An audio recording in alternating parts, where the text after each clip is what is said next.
Exercise 1.4 question number 1 and 2। Question number 1 कह रहा है classify the following numbers as rational irrational. इन number को हमें क्लासीफाई करना है कि नंबर रैशनल है या इरेशनल।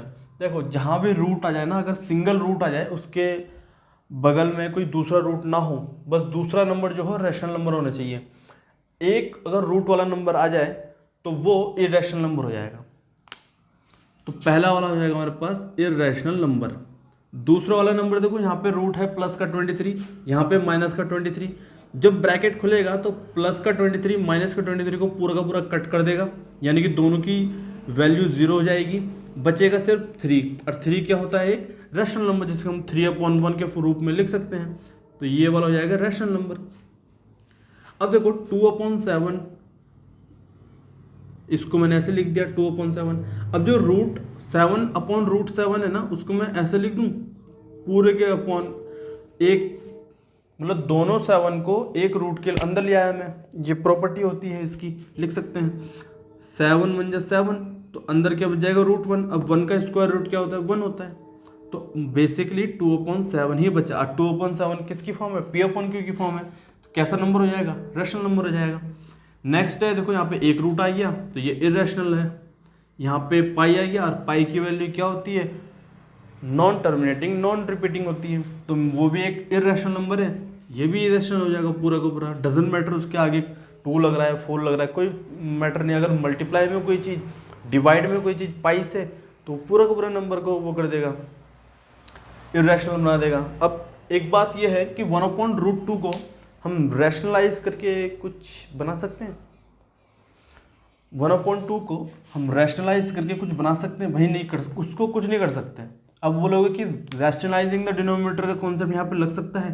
भाई छोटा सा एक डाउट है जो मैंने आपके मन में खुद पैदा किया, और वो होना भी चाहिए, एक डाउट होना चाहिए कि 1/√2 को तो हमने रैशनलाइज किया था पहले एक्सरसाइज में, यहाँ पे भी करके देख लेते हैं। तो जब हम करेंगे ना तो √2/2 हो जाएगा। 1/√2 को मैंने रैशनलाइज किया तो √2/2 हो जाएगा, यही होगा ना, √2/2, हाँ यही होगा। तब भी तो ये इरेशनल नंबर ही है, तो हम करते क्यों रैशनलाइजिंग द डिनोमिनेटर? देखो रैशनलाइजिंग द डिनोमिनेटर मैंने जैसे पहले ही बताया, किसी नंबर को, किसी इरेशनल नंबर को नंबर लाइन में शो करने के लिए इजी रहे, तब हम करते हैं रैशनलाइजिंग द डिनोमिनेटर। ठीक, जैसे कि ये क्या है, √2 और 0 के बीच में होगा, ये √2 का आधा। ठीक, तो 5 हो गए, पहला इरेशनल, दूसरा रैशनल, तीसरा, चौथा, पांचवा, ये हो गया, इजी थे। सेकंड क्वेश्चन है simplify each of the following expression. ये एक्सप्रेशन है जिन्हें हमें सिंप्लीफाई करना है। तो किसी किसी में आइडेंटिटी भी लगेगी और किसी किसी में आइडेंटिटी नहीं भी लगेगी। दिखाई दे रहा होगा, वैसे लाइट भाग गई, दिख रहा है। चलो 3 + √3, 2 + √2, मैं पहले वाला कर रहा हूँ। 3 + √3, 2 + √2, बहुत ईजी है, देखते जाओ। देखो सिंपल सी बात है, सिंप्लीफाई करने का मतलब क्या होता है? भाई आपने धागा देखा, धागा जब उलझ जाता है, हम बोलेंगे इसको सिंप्लीफाई करो, तो उसको उलझी हुई जो चीज़ें होती हैं उनको सीधा करना होता है। यहाँ पे भी वही है, इनको सीधा कर दो। दिखने में बहुत टफ लग रहा है, मैथमेटिकल ऑपरेशन क्या ही होगा इसमें? भाई कुछ नहीं, पहले वाले ब्रैकेट में 2 टर्म्स हैं। अब टर्म्स क्या होते हैं? देखो x + y + 10, ये टर्म, इसमें 3 टर्म्स हैं। ये प्लस, ये वाला प्लस निर्धारित करता है, बताता है कि एक एक्सप्रेशन में कितने टर्म्स हैं। पहला टर्म ये वाला है, दूसरा टर्म ये वाला है, तीसरा टर्म ये वाला। पहला, दूसरा, तीसरा, इन तीनों को डिवाइड किसने किया? यानी कि टर्म्स को बताया किसने? 3 टर्म्स है। ये बीच में 2 प्लस बता रहे हैं कि भाई मेरे इधर इधर अलग अलग टर्म्स हैं। ऐसा ही x - z, ये माइनस बता रहे हैं कि मेरे इधर उधर 2 टर्म्स हैं। तो प्लस और माइनस डिसाइड करते हैं किसी एक्सप्रेशन में कितने टर्म्स हैं। इजी, यहाँ पे भी प्लस 2 टर्म्स, यहाँ पे भी प्लस 2 टर्म्स। ठीक, पहले वाले टर्म्स की मल्टीप्लाई दूसरे वाले टर्म्स से होगी। उससे पहले ये समझो कि पहले वाले ब्रैकेट और दूसरे वाले ब्रैकेट जो है मल्टीप्लाई के फॉर्म पे है, यानी कि ये दोनों मल्टीप्लाई होंगे। कैसे होंगे मल्टीप्लाई? बारी बारी करके होंगे मल्टीप्लाई। ये कि ये दोनों के दोनों टर्म्स इन दोनों के दोनों टर्म्स से बारी बारी करके मल्टीप्लाई होंगे।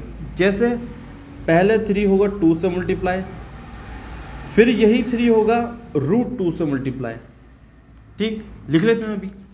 ये वाला 3 होगा 2 से मल्टीप्लाई, फिर बीच में आएगा प्लस ये वाला 3 होगा √2 से मल्टीप्लाई, ठीक। अब ये वाला √3 इस 2 से होगा मल्टीप्लाई, फिर यही वाला √3 इस √2 से होगा मल्टीप्लाई, तो हम लिख देंगे 2 इंटू √3, √3 इंटू 2 लिखो या 2 इंटू √3 लिखो, कान इधर से पकड़ो इधर से पकड़ो, बात एक ही है। तो 2 इंटू √3, फिर ये वाला प्लस √3 इंटू √2, √3 इंटू √2। अब इनको सिंप्लीफाई कर दो, 3 2 जा 6, 3 √2, 2 √3 एंड 3 इंटू 2 6, और 6 जो है पूरे के पूरे रूट के अंदर आ जाएगा। अब ये हमारा आ गया आंसर। बट ये है क्या चीज़, ये बवाल क्या निकाल दिया हमने भाई, कुछ नहीं है, नंबर ही है। अब एक नंबर को थोड़ा अलग तरीके से लिख रखा है, देखो इसको सिंपल कर देना ये एक नंबर को, तो हमें ना कुछ नंबर की वैल्यू पता होनी चाहिए, 2 3, तो कुछ वैल्यू पता होनी चाहिए। जैसे कि अगर मैं ये बोलूँ इस पाई की वैल्यू क्या है, इस पाई की वैल्यू क्या होती है, पाई की वैल्यू होती है ना 3.14 या 22/7, ऐसे ही इनकी भी वैल्यूज़ होती है। भाई क्यों नहीं होगी वैल्यूज़, √4 की जब वैल्यू 2 होती है, √9 की वैल्यू 3 होती है, तो ये क्या वो थोड़ा है ये कि सौतेले बेटे थोड़ा होंगे जो इनकी कुछ नहीं मिलेगा इनको, इनकी भी वैल्यू होगी। अब इनकी वैल्यू बताई नहीं जाती, उनका ज़्यादा काम नहीं होता नहीं है। बट √2 की वैल्यू अगर हमें पता हो, जैसे कि 1.41, √3 की वैल्यू पता हो 1.73, 2.44, √6 की ये है वैल्यू। अगर इनकी वैल्यू हमें पता है तो हम डायरेक्ट पुट करके मल्टीप्लाई कर देते हैं, जैसे कि तो हमारा आंसर और इजी हो जाएगा कि हमने फाइंड किया ही किया है। 6 + 3 इंटू √2 की वैल्यू देखो 1.41। अच्छा, √2 की वैल्यू सिर्फ यहीं तक नहीं है, आगे तक चलती जाएगी। इरेशनल नंबर है एज यू नो, आपको पता ही होगा, इरेशनल नंबर की कभी ख़त्म ही नहीं होते। तो मैंने सिर्फ 2 डेसिमल प्लेसेस तक मुझे वैल्यू फाइंड करनी है, तो मैंने उसी हिसाब से लिया। 3 इंटू √2 की वैल्यू 1.41, 2 इंटू √3 की वैल्यू 1.73 एंड √6 की वैल्यू है 2.44। इनकी वैल्यू फाइंड आउट कर दो। पहले मल्टीप्लाई करना पड़ेगा इसको और इसको, ये जाएगा 3 2 4, ये जाएगा 6 4 3, बाकी 2.44 तो ऐसे ही है। ऐड कर देते 6 4 10 15, 15.00, उसके बाद 4 4 8 2 10 10, 6 4 10 2 13, तो आंसर आ गया 16.13 हमारा आंसर है, ठीक। ये वाला वैदिक मैथमेटिक्स वाली ट्रिक है, वो उसके लिए अलग से वीडियो बन जाएगी, ठीक। तो ये इसका आंसर आ गया। अच्छा, आपको यहाँ तक करना है, ये वैल्यू याद रखनी है भाई, बिल्कुल याद रखने की जरूरत नहीं, ये तो एक अंडरस्टैंडिंग के लिए बता दिया मैंने आपको कि ये जो आप ये हाका नूडल जो आपने तैयार किया है इसका मतलब क्या है, ठीक है। तो 16.13 ये इसका आंसर है और इसको हम नंबर लाइन पे शो कर सकते हैं। नेक्स्ट वाला देखो, 3 + √3, 3 - √3, ये एक आइडेंटिटी है, आई होप आपको पता होगी। ये